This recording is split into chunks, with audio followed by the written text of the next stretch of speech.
Lazio Napoli, what went wrong? Leiva and Reyna, are they the problem now? Pereira, what an assist. Is, after this defeat, the Champions League race over? And is it finally the day that Inzaghi will sign the new contract? This is Lazio Lounge, your favorite Lazio podcast in English, with Vittorio Campanile and, unfortunately, Alistair McKenzie. Hello, Alistair. Nice shirt. Do you know the flags there in the shirt? Because it looks a little bit weird. Let's start talking about Napoli Lazio. Not the result we were hoping for. No, obviously not. 5 goals conceded for the first time since we've had Inzaghi as coach, apparently. Pretty bad. I think considering the importance of this match, like we talked about before, that it was against a direct rival for Champions League places, you expect better. And obviously there's a fair degree of controversy to talk about. But it was just one of these crazy matches, wasn't it? It just, you couldn't take your eyes off it. It felt like one of these games where you just had absolutely no idea what was going to happen next. And unfortunately, Lazio were just not good enough in either box. I think, well, we're going to talk about the ref, I presume. But I think watching that match, I had the impression that Napoli was a better team. And the problem for me was that we talked about it in the other podcast, right? Even if Lazio won 5 matches in a row, we were never happy about the performance. And we said, against Napoli, they have to improve, otherwise we're going to lose. And this is basically what happened. We saw Lazio struggling in the last couple of matches. On the other side, Napoli have all the team back, all the players are fit, have plenty of option. We went to Napoli with Luis Alberto in doubt till the last minute. Leiva didn't train the full week and so on. So I could see that coming, honestly. Yeah, I think Napoli are going to reach the Champions League. I tweeted this morning that if you look at the run-in, the fixtures left, I find it difficult to see Atalanta and Napoli not both reaching it. Yeah. So I think for the 4th spot, it's probably going to be between Milan, Juve and Lazio, but only Lazio if they beat Milan on Monday night. I think the draw is not going to be enough. They have to win that game. They have to win the game in hand, and then probably most of the remaining matches too. But I think that you're right. I mean, Napoli just, some of the finishing was ridiculously good. I mean, the Mertens goal was absolutely brilliant. Osimhen's one, there's not much stopping that. I mean, I think we'll probably want to talk about Pepe Reina as well, but yes, some of the finishing was so clinical in comparison to Lazio's. I think Lazio had more shots on goal in the game, but the kind of ratio of them that ended up on target was very small. Okay, I don't agree on that. I thought the Osimhen goal, Reina had to do definitely better. It's on his post. It's not very close. Yes, it's a fast shot, but you're in Serie A, it's not Prima Categoria anymore. I mean, my point is, against Juventus, Reina cost us 3 points. Against Napoli, another big match, Reina cost us a lot. The second goal of Napoli, it's awful. The lob of Insigne, where the hell is Reina? Osimhen goal, yes, nice shot, but it's on your post. If you don't save that, then you're probably not a Champions League goalkeeper level. Yeah, we've had a few questions about this Reina and the Reina Strakosha debate, I guess. I know, I can see what you mean about the Osimhen one. I don't necessarily agree. I think the speed he hits it at makes it very difficult for anyone to react in time. I think he's more guilty on the Politano one than the Osimhen one. I think he was left with too much to do for the Osimhen shot. The proximity he is to the goal and the power he hits it at is going to be very difficult ever to stop that. And it's never as simple as, it's in your front post, which means you should always save it 100% of the time. That's a myth. It's not true. If you hit a shot hard enough and well enough, it's going to be impossible to stop. But yeah, I said after the game last night on Twitter, I just want to see Thomas Strakosha again. I mean, surely among all the different arguments around this, the distribution and the lack of form and not having a future or whatever it is, Reynas conceded 8 goals in 2 games. If anyone does that in their position, he's not responsible for all of them. But as a goalkeeper, if you concede 8 goals in 2 games, you lose your place, right? Definitely. And the thing I don't understand is why, if Musacchio make a mistake, Patrick make a mistake, they are out, and Reina keep doing this, and he's still playing. There has to be something that we don't know about Strakosha. Maybe they had a fight with Inzaghi. I don't know. Maybe he's injured and we don't know. But if he's injured, then why he's on the bench? So a lot of our listeners ask us what's going on with the Strakosha. Why Strakosha is never playing? Honestly, Alistair, at the beginning I thought, well, we have to win all these matches. Putting a goalkeeper that didn't play a match in the last 3-4 months is a risk. But if on the other side you have this type of Reina, then I would take the risk. Yeah, and there's obviously an element of planning ahead, which we've talked about as well. I expect Lazio will be in the market for a goalkeeper this summer. I hope they are, because if they've given up on Strakosha, we don't have a future with Pepe Reina, and like you say, I don't think he's good enough to take the team forward. Yeah, I mean, what you're saying there is true, isn't it? There's this kind of mystery around it where we just nothing seems to be getting said about it, and we don't really seem to know anything, if it is just a technical choice or not. It reminds me a bit of whenever it was a couple of years ago that Luis Alberto was having problems, and it turned out that he had this issue with pubalgia the whole time, and he was struggling with an injury, and we didn't find out about that for communication months. of Lazio is awful. Exactly, and I think people had a lot more sympathy for him once they knew that he had an issue, but we just didn't know for so long. One thing very important about Strakosha, I don't know if we talked about it in this podcast, but everybody's telling, okay, we sell Strakosha, we buy another goalkeeper. Remember, in Italy, there's the rule that every squad has to have 4 players coming from the academy. 4. Lazio this year has only 2, Cataldi and Strakosha. This means that Lazio was able to sign only 24 over 22 years old players. We already know that any under 22 players played this season with Lazio. So if we take off another over 22 player, next year Inzaghi will have only 23 players. So this is a big problem. When we talk about selling Strakosha, I don't think Lazio can do it. Lazio need 4 players coming from the Primavera. Again, Armini is 19 years old, so he needs 3 years before he reached that level. So I don't think it's smart to sell Strakosha, because otherwise you have to get back someone that was a former Lazio Primavera. So this is a very important point that people tend to forget. Yeah, exactly. And it's yet another frustration, I guess, with the lack of opportunities being given to players who are in the youth system are coming through, because, yeah, like you say, once Strakosha is gone, if he goes, who's left? I mean, I saw, I'm trying to find it now, somebody did ask us about Nicolo Armini, and if it was, it was here, Sandro Cambuasce, saying, will we ever get to see Armini play some decent minutes before the season wraps up? I mean, there's no reason to expect that we will, is there? Because it's a very important end to the season, and he never plays anyway. But, I mean, how do they build this squad? It's been a complete disaster the last couple of transfer windows. And it's going to be a huge summer. I mean, maybe we don't want to look ahead to that quite yet, but it's going to be a big summer for Iglitari, this one.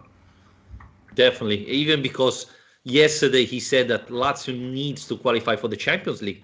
Otherwise, things will change. So I think if we don't get to the Champions League, a couple maybe of key players will leave. Seeing the performance of yesterday, I would be happy if Correa would leave. But I'm not sure that he's the guy Tare was thinking about.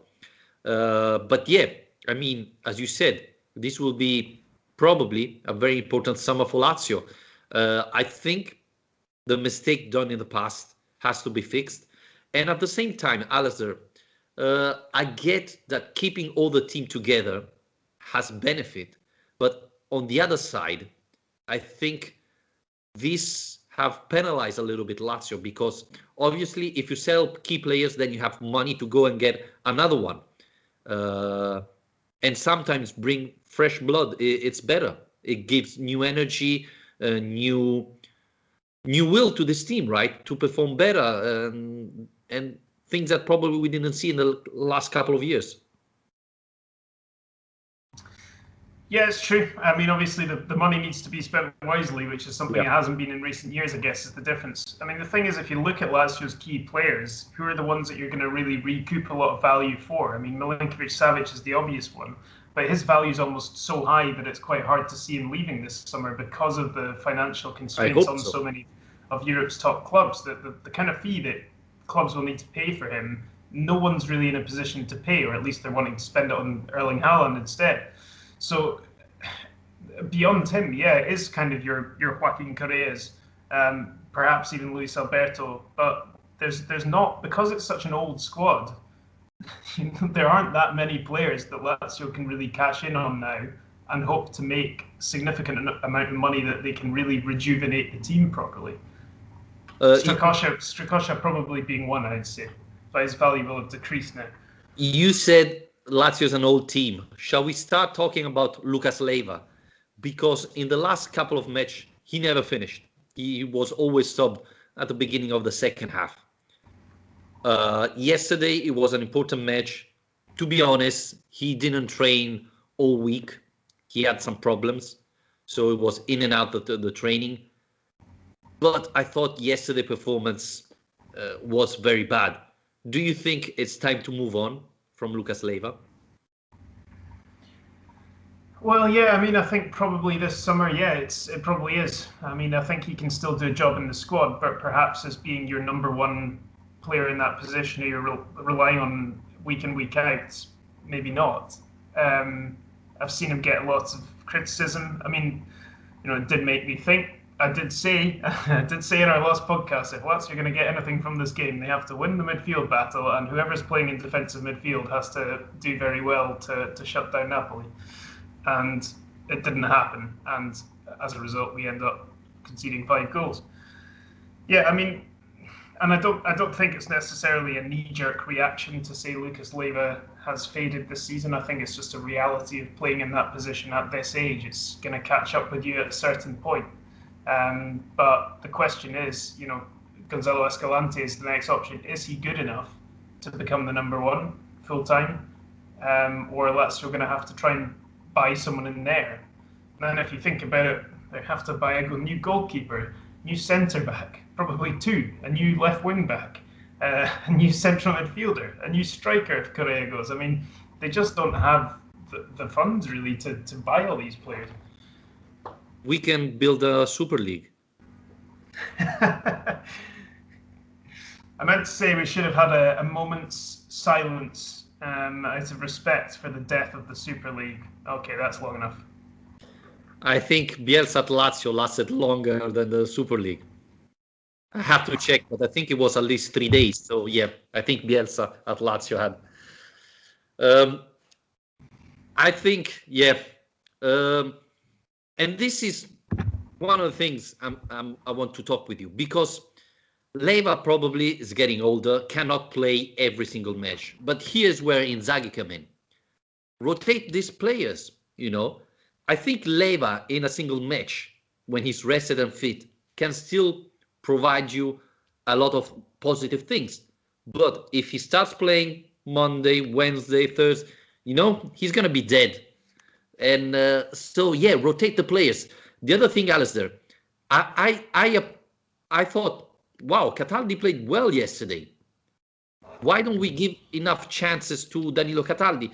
I'm not saying Cataldi can be a starter, but especially last year when he came in, he played very well.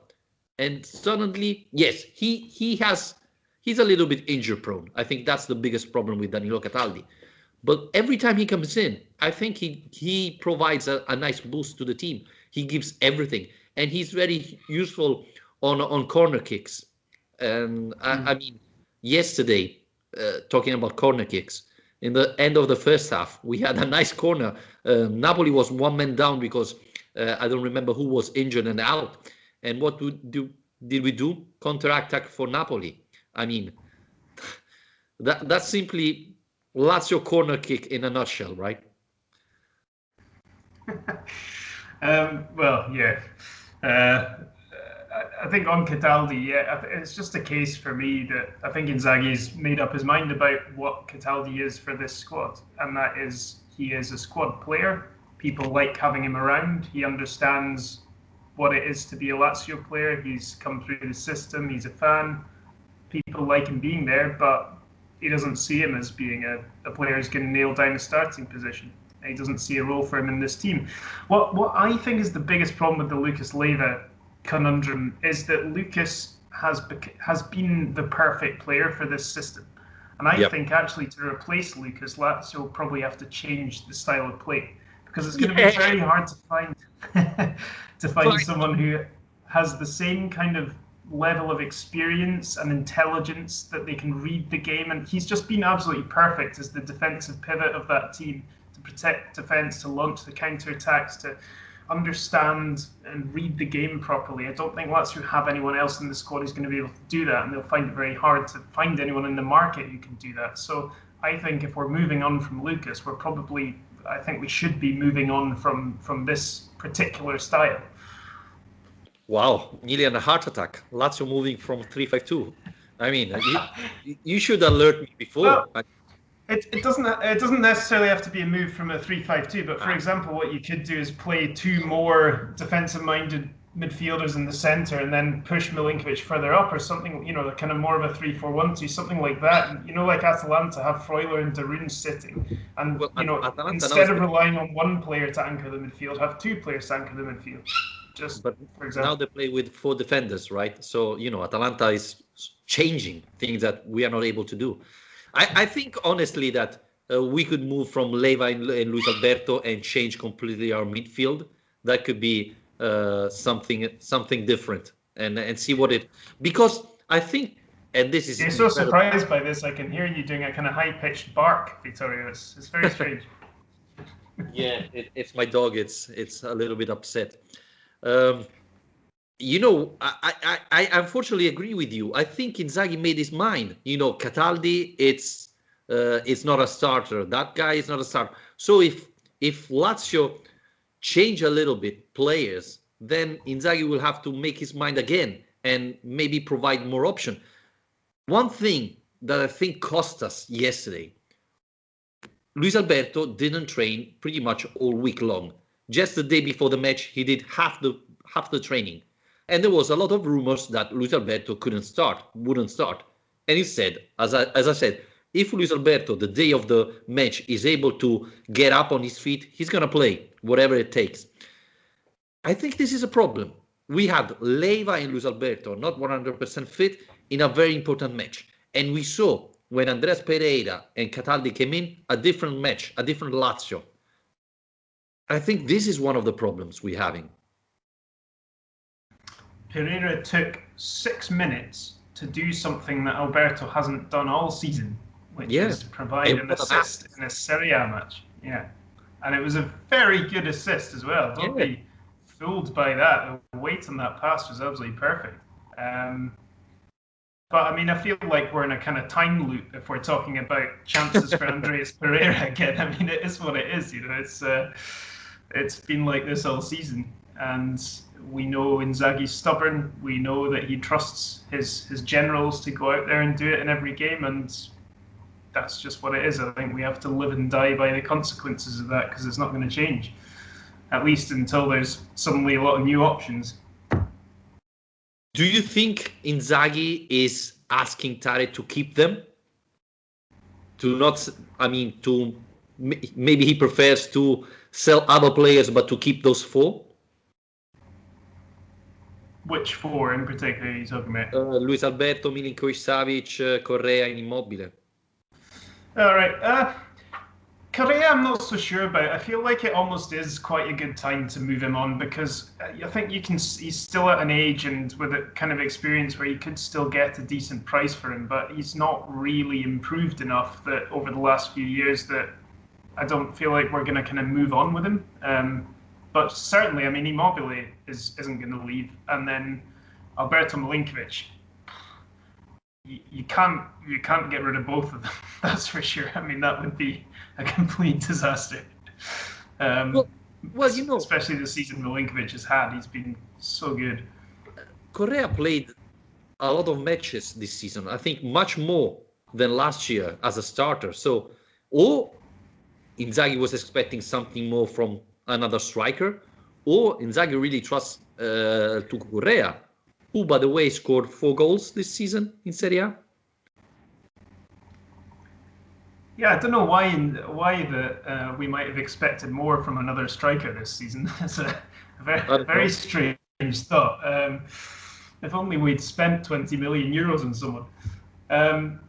Yeah, well, exactly. I mean, that makes the situation a bit more complicated, doesn't it? I think if Murici had come in and made an impact, then we would have definitely been in a position to kind of get a good price for Correa and feel like we're covered. But now that Murici has proven so far to not really be a good fit for this team, and Caicedo, for whatever reason, is being overlooked all the time, it leaves us in a position where, yeah, Correa's the number 1 strike partner. So either you go and spend a lot of money on getting someone else in, or I don't think they're going to want to sell off Murici. It's a bit of a humiliation, really, if you end up selling. What value do you get for him after this season? I mean, it would be a quite embarrassing move, I guess, for the club.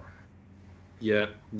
And Iglitari already said Murici is staying next year. So, and I think it makes sense. You have to find the right offer for Correa. I think that's the biggest issue, right? Because otherwise, selling it for 10 million euros won't be the right call. Why are you laughing? Sorry, your hiccups are terrible.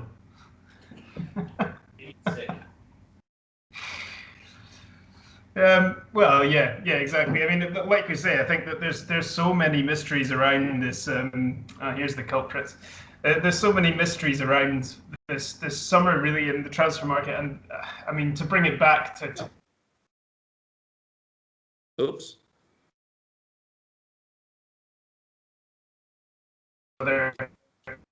Lazio are there, the additional revenue you get from that competition or not will have a huge say. So it's yet another reason why it's so important to beat Milan on Monday. Yeah. Do you think Lazio is still in the Champions League race? Yeah, I mean, like I said, the way I look at it now is that Lazio are definitely still in it if they beat Milan. I think that if any other result happens on Monday, then it's done. But until that point, I think they are.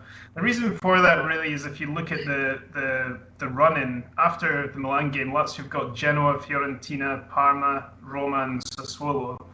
And I guess what you want to look for at this stage of the season isn't so much, the worst teams in the league as the teams who have little to play for. Yeah. And if you think about Lazio finishing the season against Roma and Sassuolo, those could easily be 2 teams who have kind of already got their positions sewn up by then. Who knows? Yeah, but they won't give up. Whereas some of the other teams still have big games. Juve and Milan have to play each other still. So. Yeah, I think it's over if Lazio don't win on Monday, but up until that point, it's still just about alive. Yeah, I think unfortunately there's the derby. I mean, Roma will give everything to play the derby, right? So that's the biggest issue we have. Said that, I've been watching AC Milan in the last month or so, and they're playing really, really bad. They have been really lucky. They lost, obviously, Wednesday, but against Genoa, they got 3 points. That was really unbelievable. And same thing the week earlier. They got 1 point in a match that another team would have lost. So they're really struggling. And Lazio is probably playing against them at the right time. But obviously, we have to be much better than we did yesterday. Yeah, no, you're right. They are playing them at a good time. The Sassuolo result was great. I thought the timing of it after the Super League stuff was just perfect. Especially 2 goals coming from Raspadori is, yeah, lovely stuff. But yeah, I think that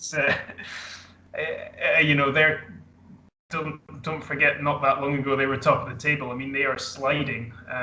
It's now by no means guaranteed they'll be in the top four. And yeah, I think that the way they've been playing, Lazio have every reason to expect that they can win this match, especially being at home. Let's not forget, yes, the run of wins in the league is over, but Lazio's winning run in home games is still very much alive. And I don't think I'll be there Monday as well, which means that you have been given an extra opportunity. Yeah, your run on form with Roma continues, though, right? They were able to not lose against Atalanta, which I thought was unbelievable. Well, yeah, it's nicely put. Able to not lose is probably the right way of saying it. I mean, it was incredible that Atalanta didn't manage to put that game away before the red cards. So, yeah, Roma, very strange team this season. Not very convincing at all recently, but they're still in the semi-finals of the Europa League on Thursday against Man United. So, I think the head is already there, so that's why they are losing matches in the Serie A. But on the other side, we have to say that Atalanta plays great football, but then they draw against Roma. They're losing points because they are conceding a lot in defense. So I don't think Lazio has any chance to catch them. But compared to a month ago, I think they are not playing anymore as well as before. So it could be really open, the chase, if Lazio beats Milan. If we draw, I think it's over. And we have to really focus on reaching at least the Europa League.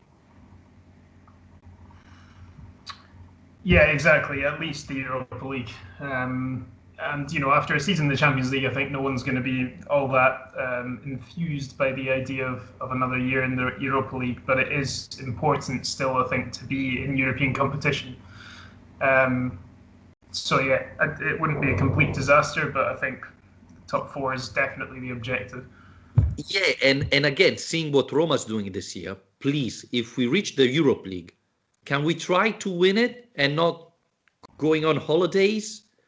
I mean, this team is good enough to go till the end, probably. It depends from the draw, but we are seeing this year the Europa League is awful. I mean, Roma has a big chance to win it. I think Manchester United is the real favorite, but they reached the semi-final without doing anything spectacular. So if Lazio reach the Europa League, then please, can we try and go there to win it? Yeah, I think we'll cross that bridge when we come to it. Yep. Alistair, I don't know. I think we can wrap it. No. Sorry, I was forgetting. Because Iglitare yesterday, before the match, said that when Simone Inzaghi will be back, he will sign the new contract. So this should be it. We don't know when he's going to be back because the tampone was positive yesterday, so he wasn't with the team. But when he's going to be back, he's going to be able to sign the new contract. Do you think Inzaghi's absence was a big reason why Lazio lost? It's hard to say. I mean, it can't have helped. It can't have helped not having him there. Yeah, like I said at the start, it was Lazio's worst.